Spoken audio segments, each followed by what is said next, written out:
Un saludo muy afectuoso a los señores oficiales generales y superiores de la Fuerza Terrestre. Me han pedido desarrollar la conferencia El Derecho y la Guerra, dentro del amplio campo del derecho internacional humanitario. Esta es la conferencia.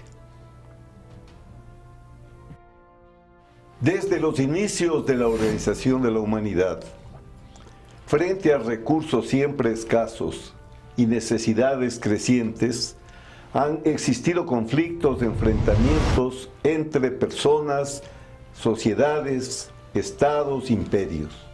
Cualquiera de ellos, al trazarse sus objetivos, se enfrenta con resistencias, con obstáculos que provocan estos conflictos.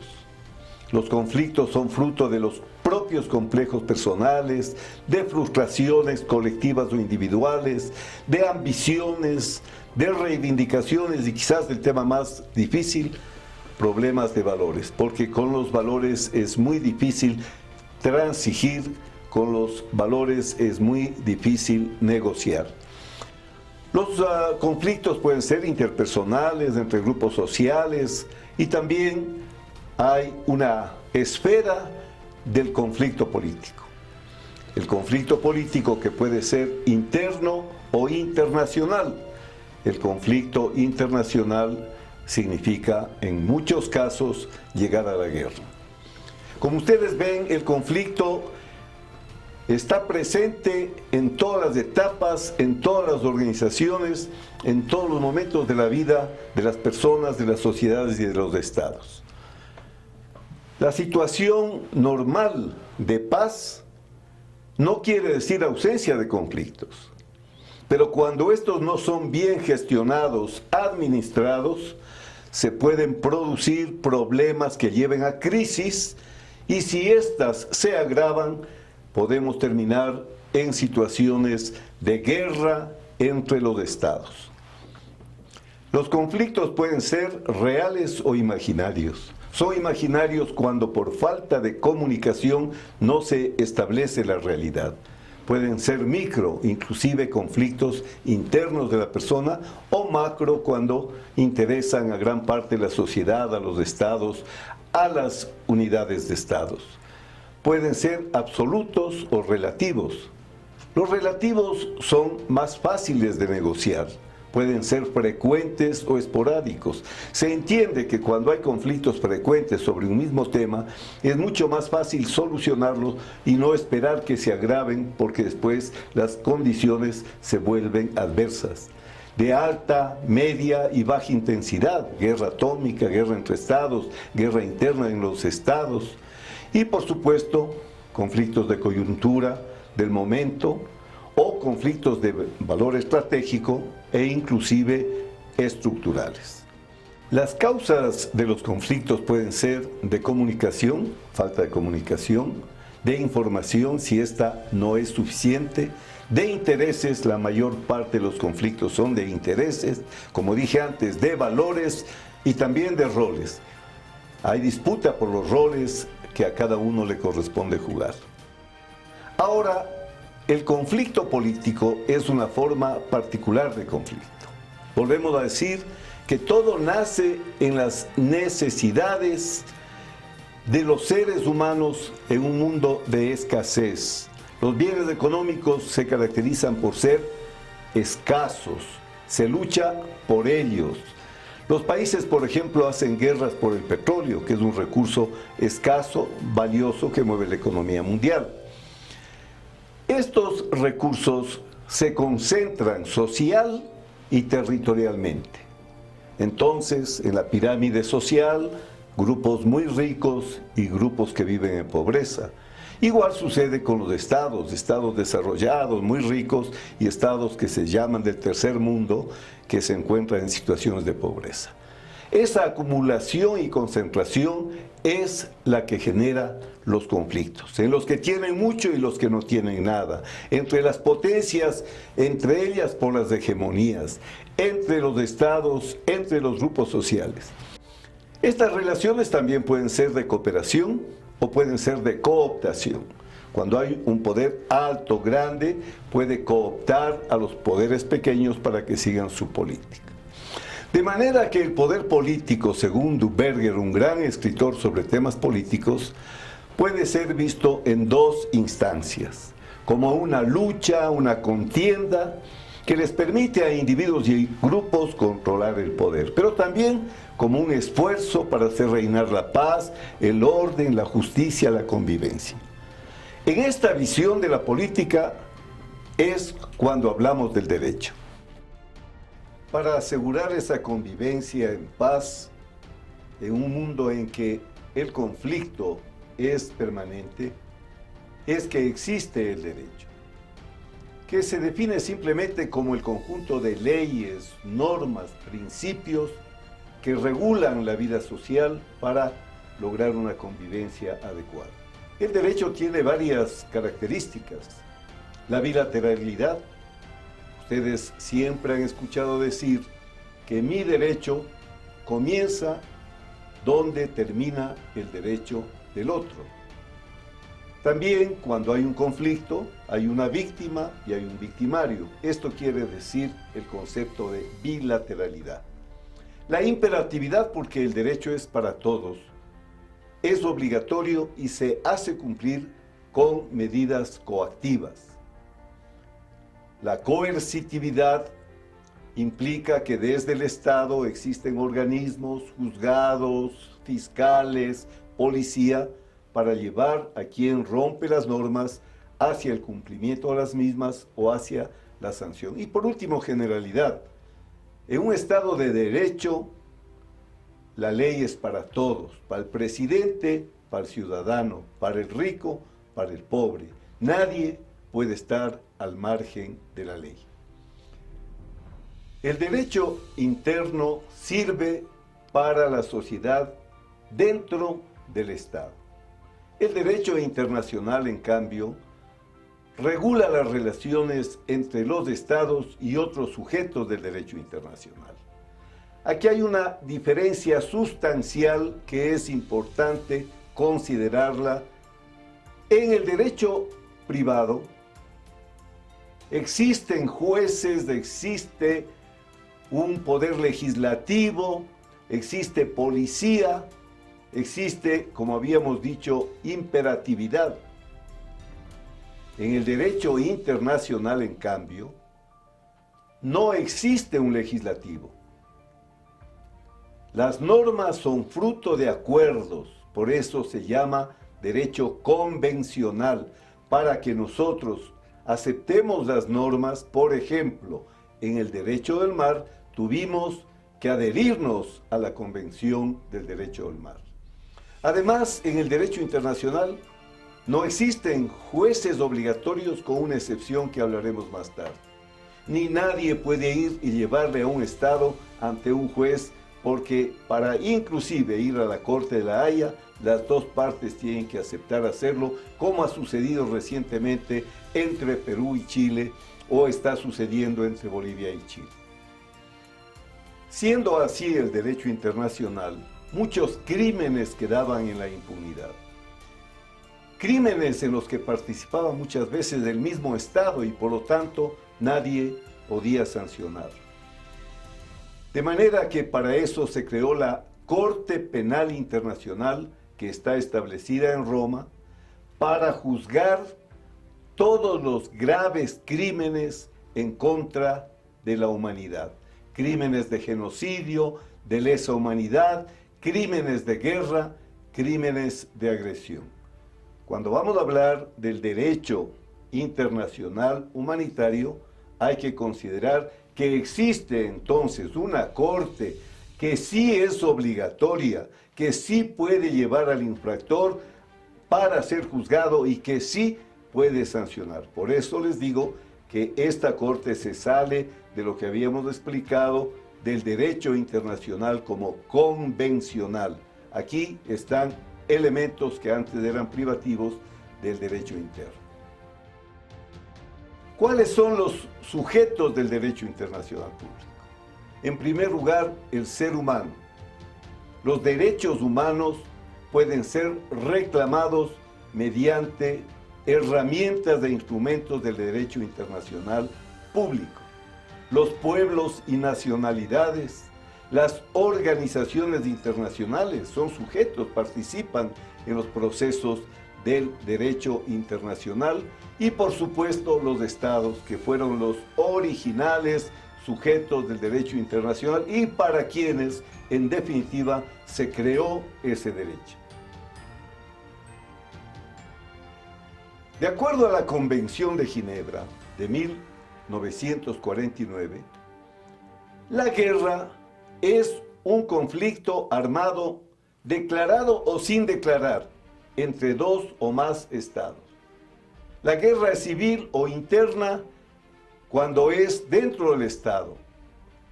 La ocupación de un territorio, por ejemplo, Alemania ocupando Francia, todos estos elementos configuran una guerra. Y lo que decía Clausewitz, la guerra es la continuación de la política por medios violentos. Es la forma como un Estado intenta imponer su voluntad al otro Estado. Y realizarla es la base, el origen de la ciencia y del arte de la guerra. En el gráfico que ustedes observan, van a ver a la sociedad en la cúspide, el derecho que permite la vida en paz, en tranquilidad, y en dos ramas, el derecho interno y el derecho internacional.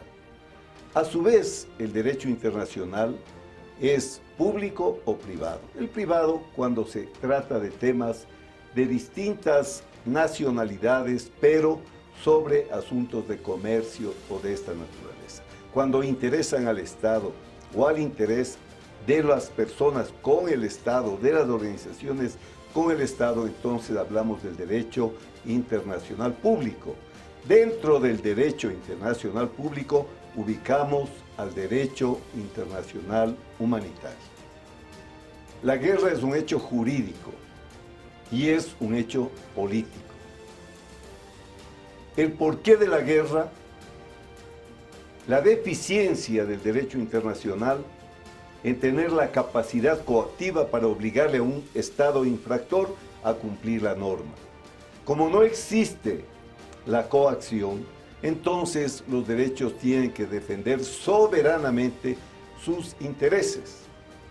Frente a cualquier amenaza de otro país, de otra organización, los Estados organizan sus fuerzas armadas porque no hay quien le defienda a un Estado si no es capaz de defenderse a sí mismo.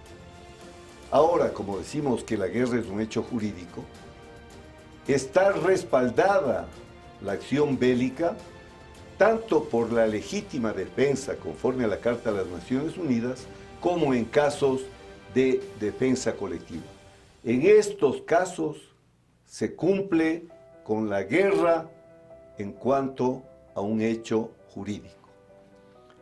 Ustedes van a ver que entonces un Estado se relaciona con otro de distintas maneras y que la guerra es una forma de relación entre los Estados. Por lo mismo, está regida por las normas del derecho internacional. No cumplir con esas normas implica sanciones que pueden ser impuestas desde los organismos internacionales. ¿Por qué también es un hecho jurídico? Porque implica un cambio en la relación entre los Estados. Por ejemplo, en una guerra victoriosa, un Estado conquista territorio, cambia jurídicamente la situación de ambos Estados. Una parte de ese territorio cambia de estatuto, comienza a regir en él la ley del triunfador, la constitución del triunfador, la moneda triunfador. Como ustedes ven, la guerra ha cambiado un hecho jurídico. Por eso es que hay que entender que el uso de la violencia está fundamentado en la ley. Cuando un Estado rompe con cualquiera de las normas del derecho internacional, puede ser imputado ante los organismos internacionales por esta infracción. Y el infractor tiene que responder por los actos realizados. Esto es lo que se conoce como responsabilidad internacional. Un Estado infractor imputado por el Estado ofendido tiene el deber de llevar las cosas al estado natural antes del cometimiento de la infracción. Por ejemplo, si es que en la línea de frontera un Estado ha realizado un acto de soberanía en el territorio del vecino, reclama el agredido y el Estado agresor tiene la obligación de volver las cosas a la situación anterior. En caso contrario, existen formas de obligarle al infractor para que cumpla con la ley. Estas son las represalias y la retorsión. La más grave de las relaciones para hacer cumplir cuando alguien infringe la ley, las normas del derecho, sin duda, es la guerra. Lo que hemos hablado para los problemas entre los estados puede reproducirse al interior de un estado. Cuando existe un grupo beligerante reconocido, esta parte de la población interna del Estado adquiere responsabilidades y derechos similares a los que rigen en la relación entre Estados. Para esto es necesario que estos combatientes en contra de las fuerzas legítimas del Estado reciban el reconocimiento como beligerantes. En la guerra interna de Nicaragua, recordarán ustedes, muchos países reconocieron a los sandinistas como beligerantes. A partir de entonces, ellos se comprometen a cumplir con las normas del derecho internacional, pero también tiene que hacerlo el Estado. Ahora, asoma un actor adicional en la relación.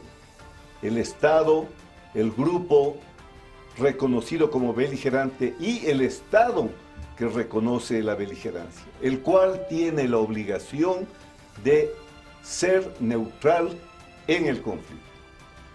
Esto es muy importante por lo que ha sucedido a lo largo de la Guerra Fría en los países donde guerras subversivas se pudieron desarrollar, pero requiere dos elementos fundamentales. El uno, control de un territorio, y segundo, que hayan mandos y organización responsables. Ustedes pueden decir, en Colombia las FARC tenían control territorial, tenían jerarquía de mandos, pero en el caso de estos grupos violentos no tuvieron el reconocimiento de beligerantes que les podía haber colocado en una situación distinta. El derecho humanitario, en definitiva, regula la conducta en los conflictos armados. Su objetivo es evitar y limitar el sufrimiento humano innecesario en los conflictos armados. Tiene dos áreas, una de protección a las personas que no participan en las hostilidades. Recuerden ustedes cómo en la Segunda Guerra Mundial hubo mucho más bajas civiles que bajas uniformadas. Recuerden los bombardeos de los americanos e ingleses a Dresden. Recuerden lo que es peor, las dos bombas atómicas lanzadas sobre el Japón. Entonces, proteger a las personas que no participan en las hostilidades o a aquellas que, habiendo participado, se han separado, se han retirado del conflicto. Y restringe, regula los medios y métodos con los que se hace la guerra. Dos sistemas existen a lo largo de la historia para este tema tan importante, ver cómo atenuar los rigores de la guerra.